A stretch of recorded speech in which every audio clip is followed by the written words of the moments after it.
اچھا، گزارش یہ ہے کہ مولانا صاحب آج کے دور میں اللہ کے نبی صلی اللہ علیہ وسلم سے محبت کا صحیح طریقہ کیا ہے، اور کس طرح آج کے دور میں ان کے اسوہ حسنہ کو اجاگر کیا جا سکتا ہے، عملی طور پر بھی اور ظاہری طور پر؟ ظاہری طور پر تو ہم دیکھتے ہیں آج کے کوئی جو ہے نا کوئی کمی نہیں ہے، تو اب اس کو کیا صحیح طریقے سے اس کو کس طرح کیا جا سکتا ہے؟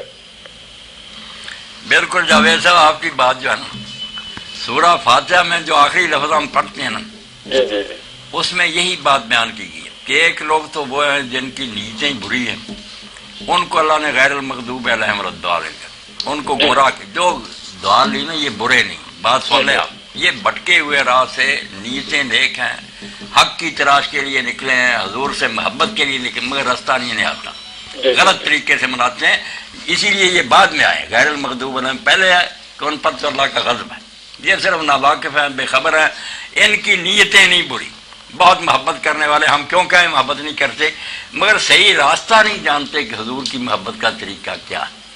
تو اس سلسلے میں نا میں آپ سے پہلے بھی بیان کرنے لگا تھا ایک بات جو سب دوستوں کے لیے، کہ امام مالک رحمۃ اللہ نے کہی کہ 3 باتیں جو ہم سب مسلمان مانتے ہیں، ایک یہ کہ قرآن مجید کی آیت پر حق کا الیوم اکملت لکم دینکم، اللہ نے کہہ دیا آج میں نے دین مکمل کر لیا، اس مکمل دین میں جب یہ سب جو بات نہیں، اب کوئی کہے یہ بھی دین کی بات ہے تو وہ کہتا ہے کہ اللہ تعالیٰ نے جھوٹ بولا، ابھی تو یہ چیزیں اس میں پڑھنے والی تھی، پہلے مکمل کس طرح ہو گیا؟ پہلا ظلم تو یہ ہے کہ قرآن کی اس آیت کا مخالف ہے، جو کہتا نئی بات اب سمجھ میں آئی، یہ بھی اچھی ہے، اچھی ہوتی تو اس دن اندر ہوتی دین کے، جس دن یہ اعلان ہوا تھا کہ آج دین مکمل ہو گیا۔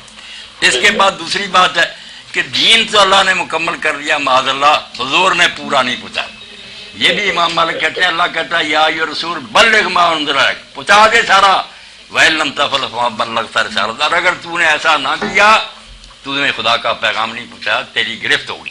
اب اگر کہیں حضور نے معاذ اللہ اس مکمل دین میں سے کچھ نہیں بتایا جو اب آہستہ آہستہ ہم دریافت کر رہے ہیں تو کافر ہی ہوگا، رسول اللہ کو کہا کہ آپ نے پورا دین نہیں پہنچایا۔ اور تیسری صورت، یہ سارے بدعتی میری سنیں، جتنے علماء شرم کریں کہ یہ اللہ جھوٹا جو کہتا ہے دین مکمل کر دیا، یا رسول اللہ معاذ اللہ مجرم ہے کہ انہوں نے پورا دین نہیں پہنچایا، یا صحابہ کرام خائن ہیں، بددیانت ہیں کہ حضور سے سارا سن لیا، درمیان میں سے گم کر دیا۔ جب یہ تینوں باتیں ہم نہیں مان سکتے اور مانیں تو اسلام سے نکل جائیں تو پھر بدعت کا کوئی جواب نہیں۔ جو کہتا نا یہ اچھی چیز ہے وہ اللہ کو جھوٹا کہتا ہے کہ دین مکمل نہیں تھا، ابھی رسول کو جھوٹا کہتا ہے کہ اس نے، اتنا بڑا جرم ہے کہ ان لوگوں کو اگر عقل آ جائے توبہ کریں، صرف وہ کام کریں جو رسول اللہ نے بتائے، ایک بات بھی نہیں نہ کریں۔ اور جو مثالیں دیتے ہیں گھوڑے پر چڑھتے ہو، ٹانگے پر چڑھتے ہو، جہازوں پر، بھائی یہ کوئی دین ہے؟ یہ ثواب کی بات ہے، سکھ بھی چڑھتے ہیں، ہندو بھی چڑھتے ہیں، یہ کیا بات ہوئی؟ یہ عادات کہلاتی ہیں، ان کو عادات، دنیا کی طریقے، جو عبادات ہے نا کہ اس میں ثواب ملے گا، اللہ خوش ہوگا، رسول، وہ ہے حصہ جو مکمل ہوا تھا، اس میں نئی بات داخل کرو گے نا اسلام سے نکل جاؤ، بالکل ثابت کرو یا رسول اللہ کے زمانے میں ہوا، ورنہ تینوں باتوں کے مخالف، دین کے مکمل ہونے کے منکر، رسول اللہ کے دین پہنچانے سے انکاری، اور صحابہ کرام کے دین کو چھپانے کے اقراری۔ توبہ کرو، اسی لیے بدعت کو بہت برا کہا گیا کہ بدعتی لوگ جو ہے نا ان پر اللہ اور رسول ناراض ہیں، دنیا کے معاملوں کی باتیں نہ کرو۔ مولانا آپ نے اینک لگا دے، اینک تو ہندو بھی لگاتا، اگر ثواب کی بات تو ہم انہیں کہا درود شریف ہمارے ساتھ پڑھو، نماز پڑھو، انہیں کہیں نہیں مولوی صاحب یہ آپ کا دین کا دین، اور دنیا میں یہ تقسیم یاد رکھیں کہ جس میں کافر مسلمان سب شریک ہونا، وہ دنیا کو اچھا چلانے کی اس میں ہمیں حضور نے کھلی اجازت دے دی۔ جب کھجور کی پیوند کا معاملہ آیا فرمایا انت مال امر دنیا، دنیا کے کام تم آپ بہتر جانتے ہو، یہ مجھ سے کیا پوچھیں، اس میں کھلی چھٹی، ٹریکٹر سے کریں، ہل سے کریں، کوئی نہیں دین کو رکاوٹ۔ جب دین کی بات آپ کریں گے کہ یہ رکھنے پڑیں، یہ جشن منائیں جس سے اللہ رسول خوش ہوگا، جنت ملے گی، پھر یہاں سے پکڑیں گے آپ کہ یہ دکھاؤ حضور کے زمانے میں تھا، اور اگر نہیں تو دین نامکمل رہ گیا تھا کہ تم اس کو مکمل کرتے۔ اس لیے دین کے شعبہ میں کوئی نئی بات لعنت ہے اس پر، من احدث فی امرنا ھذا فہو رد، فرمایا ہمارا یہ کام جو ہے جو نبیوں کا، اس میں نئی بات جس نے نکالی اس کے منہ پر ماری جائے گی اور اس کا کوئی ثواب نہیں ہوگا، عذاب ہوگا۔ یہ ایک نقطہ آپ کو میں نے سمجھا دیا۔ دین اور دنیا ہر وقت دھوکہ دیتے ہیں کہ آپ پھر جہاد پر کیوں سوار، بھائی وہ کافر مومن سب کرتے ہیں، وہ دنیا کی زندگی اچھے طریقہ سے بسر کرنے کی بات ہے، اس میں ہمیں دین کوئی نہیں روکتا، نہ اس میں بدعت ہوتی ہے۔ بدعت ہے اس شعبہ میں جو صحابہ و اصحاب کی بات ہے، اس میں نئی بات کرو گے دکھانا پڑے گا کہ کہاں سے لیا تم نے یہ۔ چلو اللہ جزاک ہے آپ کو۔ اب تو ایسے لگتا ہے مجھے کہ یہ ظاہری طور پہ اتنا یہ ہو گیا ہے کہ جس کی کوئی انتہا نہیں ہے۔ اتنا اسراف اور ٹی وی فضول پہ خرچی۔ دیکھ رہا تھا، پتہ نہیں کتنے ہزار کلو کا انہوں نے کیک بنایا ہے اور کیا کیا کچھ ہے۔ تو مجھے لگتا ہے کل کلانکوں کو اللہ کا بندہ نکلے گا، وہ کہے گا باہر نکلو سارے، یہ بھی عید ہی ہے تو اس کی بھی نماز پڑھے۔ بالکل جاوید صاحب، آپ کی بات کے مطابق یہ تو جبکہ یہ سب جو آپ نے کہا نا عید پڑھے، شروع کے سال تو کیا شروع کے کئی 100 سال تک کوئی ایسی چیز نظر ہی نہیں آتی دور دور تک۔ نہیں یہی بات ہے جاوید صاحب، جو فوت ہو گئے اللہ انہیں معاف کرے، مولوی محمد عمر اچھروی، انہوں نے یہ کہا تھا کہ جب یہ عید ہے تو میدان میں نکلو، 2 رکعتیں پڑھا کریں، خطبہ دیا کریں۔ اور اب تو سننے میں یہاں پاکستان میں آیا کہ قربانی کی بھی تیاری ہو گئی ہے کہ ہر عید میلاد پر لیے لوگ جانور قربان کیا کریں گے، روزہ رکھیں گے، نیا دین بنا رہے ہیں۔ اور کوئی نہیں سوچتے کہ جس نبی کی محبت میں یہ کر رہے ہیں علیہ الصلوۃ والسلام، اس نے یہ کیے، اس کے صحابہ نے کیے، تم ان سے زیادہ محب ہو اللہ کے رسول کے۔ انہوں نے جو آپ کے نمونے کی پیروی کی، دین سیکھا، اس پر خود عمل کیا اور اس کو لے کر دنیا میں نکل کھڑے ہوئے کہ اس کا جھنڈا لہرائیں گے، کفر کی حکومتوں کو ہم برباد کریں گے اور اسلام کو غالب کریں گے۔ یہ تھا حضور سے محبت کا تقاضا۔ کہاں کرتے تھے کہ جھنڈیاں لگا لو اور لڑکے لڑکیاں ناچ لیں، بس محبت ہو گئی، توبہ۔ یہ کون سی محبت؟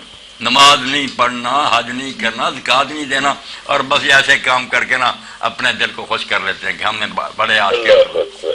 اللہ پناہ۔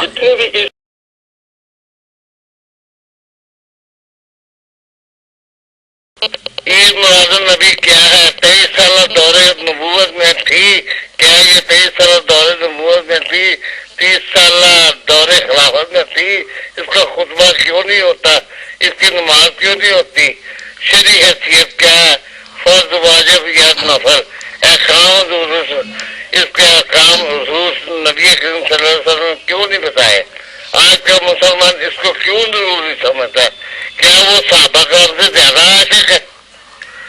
اگر یہ میں بتا دوں کہ اس کو میں نے ریسینڈ کیا بہت سارے لوگوں کو، تو ایک بندہ نے بریلوی ذہن کا ہی ہوگا، وہ میرا دوست ہے، اس نے مجھ پر لال بھیجی کہ لال تو ایسا میسج بھیجنے کا۔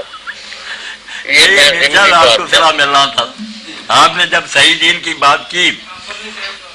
کفیل احمد صاحب نے بھی ٹھیک لکھا، انہوں نے سوال صحیح پوچھے کہ صحابہ کے تھا، یعنی نہیں تھا، اس لیے حضور نے کوئی اذکار کا مذاق نہیں بتا۔ اب آپ مولانا کا جواب سن لیں۔ بالکل کوئی حضور کے زمانہ میں نہیں تھا، صحابہ کے نہیں تھا، دین میں اس کا کوئی نشان نہیں۔ باقی اللہ کے رسول کو سچا ماننا، ان کی باتوں پر ایمان لانا، جو انہوں نے فرمایا اس پر عمل کرنا، اس کو آگے پھیلانا اور آپ پر درود و سلام بھیجنا، یہ ہمارے اوپر لازم ہے۔ باقی ٹھیک ہے، ہر وقت آپ اللہ کے رسول کو داد دیں، ان کی شان میں قصیدے پڑھیں، مگر یہ بات جو کہ سال کے بعد یہاں مجھے یاد آتا کہ ہندوستان میں ایک بڑے ولی اللہ گزرے اسی دور میں، مولانا فضل الرحمان گنج مراد آبادی، اور بڑے بڑے عالم جو تھے نا یہ جا کر ان کے سامنے بیٹھتے تھے۔ انہوں نے اس لیے مین صاحب کہ میری تہجد نہ رہ جائے چھت کے نیچے نہیں سوئے، ساری عمر کھلے میدان میں، اور صرف اوپر ٹینٹ لگا دیتے تھے کہ ہیٹ کی وجہ سے نا نیند نہ آ جائے، مرتے دم تک اللہ کے ولی تھی۔ تو کسی نے ان سے میلاد کا پوچھا، انہوں نے کہا یار تمہیں اس سال کے بعد یاد آتا کہ نبی دنیا میں آئے تھے، ہم لمحہ لمحہ ہر سانس کے ساتھ یاد رکھتے ہیں کہ حضور نے یہ فرمایا، علماء سے پوچھتے ہیں، اس پر عمل کرتے ہیں۔ ہمیں تو رسول آیا کہ لمحے کے لیے نہیں بھولتے، تم سال بعد یاد کرتے ہو جھنڈیاں لگا کر، بس فارغ۔ یہ بات اس ولی اللہ نے کہی کہ جو اللہ کے رسول کی سنت پر عمل کرتا وہ تو قدم قدم پر حضور کو یاد رکھ، آپ آئے دین بتایا، اسی لیے ہم وہ کام کرتے نا۔